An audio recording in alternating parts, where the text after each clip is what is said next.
Hi guys, welcome back to the Forgetful Scholar, and this week only one book. And a novella at that. Look, I'm sorry. I got distracted. Okay, alright. The update for Slime Rancher 2 came out and I was distracted by all the cuteness. But I got one book done this week. Yay, right? Okay, so this week is Krampus. So the book is Lucky Town, a Badlands novella, book 2 by Morgan Price.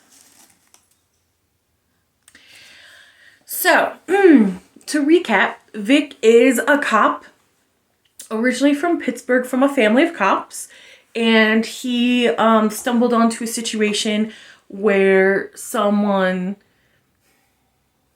was possessed by a demon and didn't go down when he shot them. And he was run out of his precinct for being crazy. So he's down at Myrtle Beach, where he meets Simon. Now, Simon was a professor of folklore.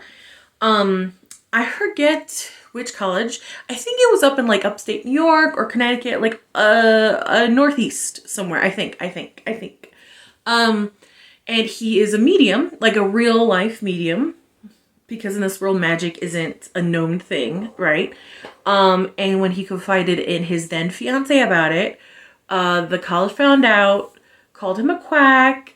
He lost his job. His fiance realizing like, hey, you can't do anything for my career. Peace out. So Simon went down to Myrtle Beach where his grandmother left him a cute little blue bungalow. So he's in Myrtle Beach and he does ghost tours. He does ghost tours and he has like a little shop on the boardwalk. Now, last book, there was a serial killer targeting supernatural people with supernatural abilities. So in this world, and we find out through Simon, because again, the world at whole, magic isn't real, right? So Simon's a medium. He's also a clairvoyant, so sometimes he has premonitions that he doesn't know what they mean, but he gets like hit with them. He knows a voodoo root woman, a bruja, and all these basically like people who wander down to Myrtle Beach and they're basically on the outskirts of society and they have special gifts, and Simon's kind of, he could sense it and he tries to help them, right? So the serial killer is going after people with psychic ability. And that's how Vic and Simon met. At first, Vic was like, you're a fraud. You're in on it. Which is understandable. Because like, even though we are in Simon's, it's a dual POV with Simon and Vic. So like, we understand Vic's trepidation. Because magic isn't real. You know, like the people at large, magic isn't real, right? And this is, I forgot. This is a contemporary, paranormal, boy love, male romance. It's a novella. It's 125 pages and 3 stars because I think the pacing was really good in this one, but it just wasn't, well, we'll get to it. I feel like I'm out of practice, which is weird because anyway, sorry. So, you know, they worked together on this case and Vic and Simon kind of fell for each other, and Vic realized that there's a lot more to this world that he's led to believe or wants to believe, you know? So that's the recap of the last book. So this book, and that book I think took place around Halloween. Yes. And this book takes place between Thanksgiving and Christmas. And I didn't really think this was a holiday book. Like I don't know, like it didn't occur to me that like Christmas was going to be in this book. I don't know why. You guys know I haven't had a good track record with like holiday romance novels. So I was like, oh no. But I was like, let's just see, because maybe you will enjoy it. And I did enjoy it. So this book, Vic and Simon are together. They've been together for a couple of months since the what happened in the last book.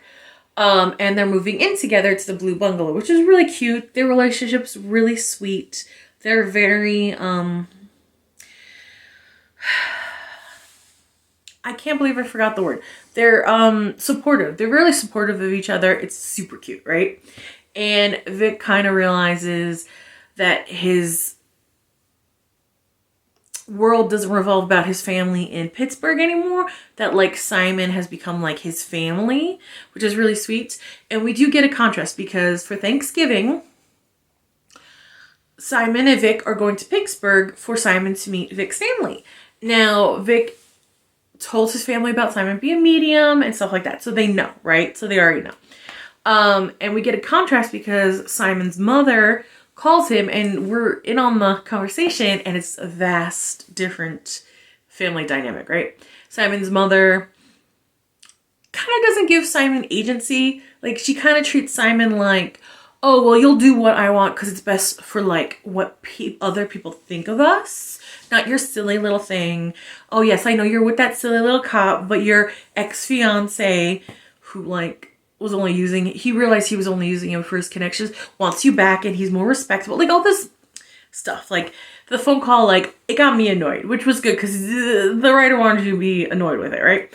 And you just see the vast difference, right? And Vic's family, Vic has 2 older brothers, 2 younger brothers, and the youngest is the only sister. His mom is a nurse. His dad is a chief of police on the dock area. So they go to Thanksgiving. Everyone is welcoming. There's some few like awkward questions. But Simon does great. The family loves him. Simon gives a message to the mom from Vic's grandmother, and like the mom is adorable. She's so thankful. Like they believe Simon. They like Simon because for the pure fact that Vic is happy, right? And I thought that was so sweet. Vic is happy. Simon makes Vic happy, so we like Simon. Like it's so sweet, right? And it's such a great warm family dynamic, and we could see why Vic is so like well-grounded, you know what I mean? Stark contrast to Simon's family. Anyway, they run into Vic's ex-boyfriend, and I thought that would be more of a plot point than it was. Turns out he was dirty, and Simon like psychically sussed that out, but we're not in on that investigation, which I thought was unfortunate. We do meet a Vatican Black Ops former priest ninja and FBI turned cop turned private eye demon hunter who are a team themselves. And I'm like, is this... Because like it very much set up like... It felt like it set up that they have their own storyline, those two.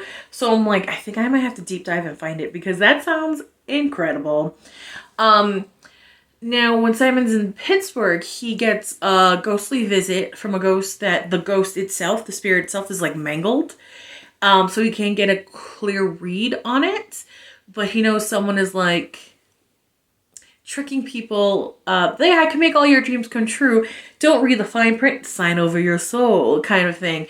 Very much like an interesting kind of mysteries afoot, right? So that's how they contact the demon hunter and his exorcist partner. So we get a little read on them, and then we go back to Myrtle Beach. And I was like, okay, maybe the exorcist and the demon hunter, they take on the mangled ghost stuff. But no, because the mangled ghost stuff leads right back to Myrtle Beach. So basically there is, well, they didn't really go into it. Like a witch that trapped a Krampus, the Krampus, into being his like attack dog, basically.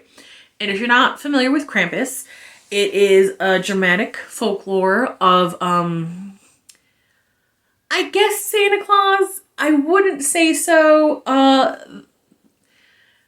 I believe there's 3 Christmas-like beings in the Germanic folklore, I believe, if I'm remembering correctly. And Krampus is kind of like the tamer one, and he carries a whip. So like if you're a bad kid, you get whipped. But I think there's one that like, that cuts open the belly of misbehaving children and fills it with straw. So yeah, the fairy tales we know now are very censored and very different from the original. Even the Grimm fairy tales are cleaned up a bit. If you go deep diving into where those legends come from.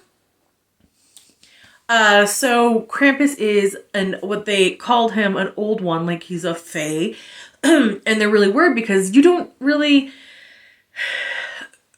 like, okay. Fairies, like Tinkerbell, are not like Tinkerbell at all, right? So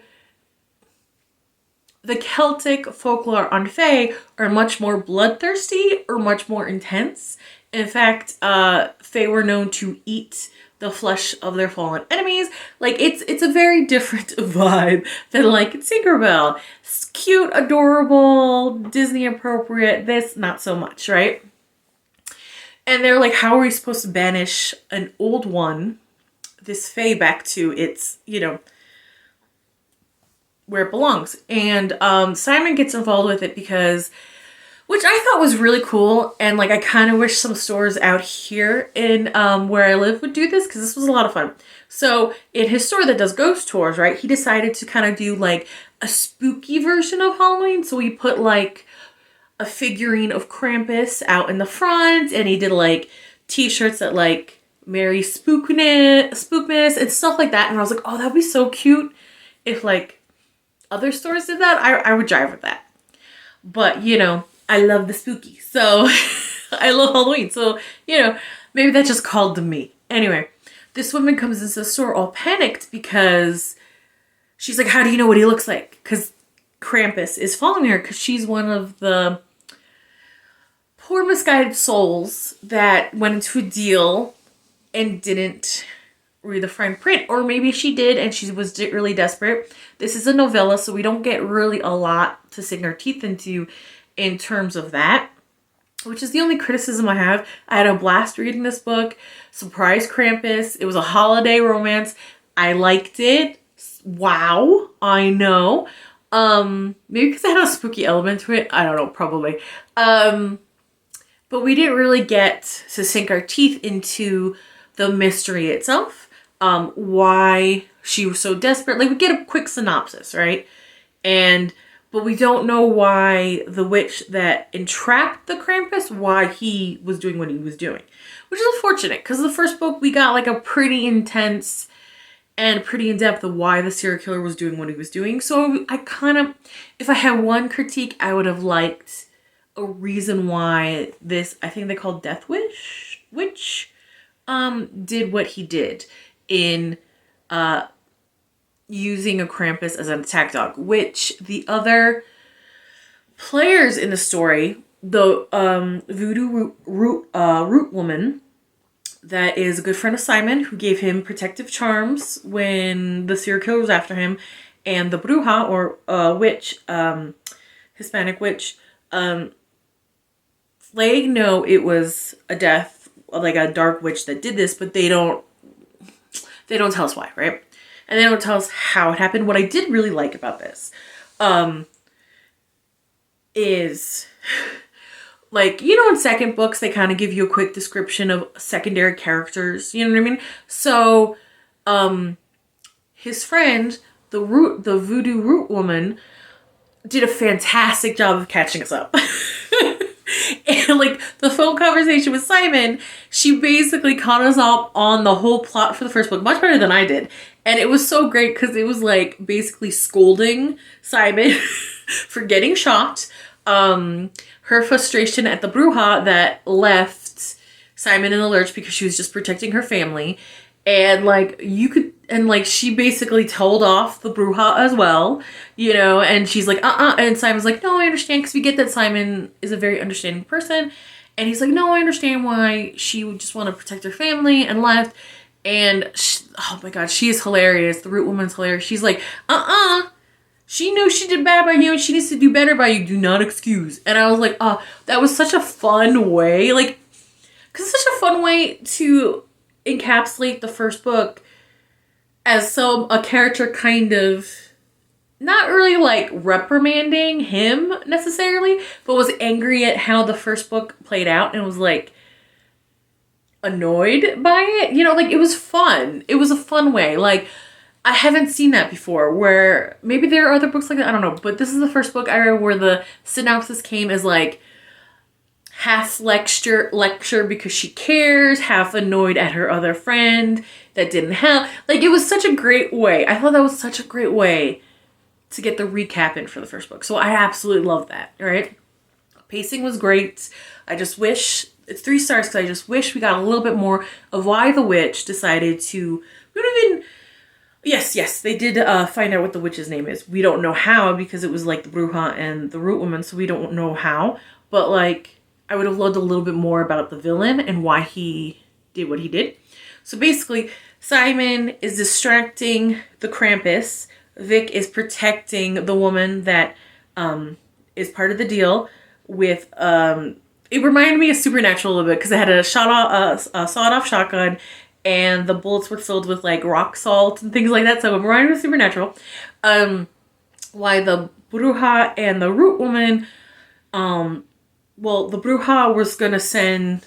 Right, the Root Woman's breaking the connection that the witch had to Krampus, where the Bruja is sending Krampus back to where he belongs, right? And Simon's job is to distract the Krampus while the women are taking care of business. And this, what I really like about the magic system, and I know like every book has their own magic system, things change, you know, I get that. But I mean, different book series have their different magic systems. I think this is technically considered realistic magic. So there's a lot of incantations and symbols and ingredients, like, you know, like a certain herb to do this, and this powder with this mixed with this does this. There's sigils for protection, there's sigils to stop him. He, like, the circles made out of salt, because I know we're all thinking about Supernatural, but there's a lot of folklore out there that says that evil can't cross a salt line. Or running water. There's a lot of stories about that. Anyway, so like I think it's called realistic magic, right? It's not a wand waving Alakazam, and it's not like the X-Men powers just, you know, boom, boom, boom. It's very much like chanting, ritual. This spell does this, and this needs components for this. Like it was kind of refreshing for that, because this is a world where magic isn't over the top, because the average person doesn't think that stuff exists. Like, it's not known to the people. So if it was like Alakazam or wand waving or over the top like X-Men, like, people would know, right? So I really like that. I love Vic and Simon's relationship. I think they're both really cute. I think the writer does a great job of seeing why they're so connected, and like the connection for them, like, you feel it, you know what I mean? You really, really do. I just wish we had more about the bad guy, like the reasons why. But anyway, yay, they win over Krampus and the evil witch. Woo! And Vic is kind of dumbfounded again that, like, the love of his life, Simon, has magic. He's like, oh, because like he knows about the ghost, right? So seeing him do a magic spell, I think that was the first time he saw him do a magic spell. So he's like, oh wow, you're magic, okay.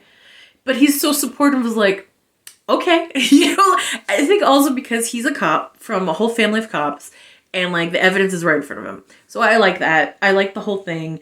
And yes, I did talk almost 20 minutes over one tiny novella. Hey! You can't blame me. The updates for Slime Rancher 2 were so cute. I had to. There was new slimes added. Anyway, I don't want to, but it's time for me to get back to the real world. Like, comment, and subscribe, and I'll see you later. Bye.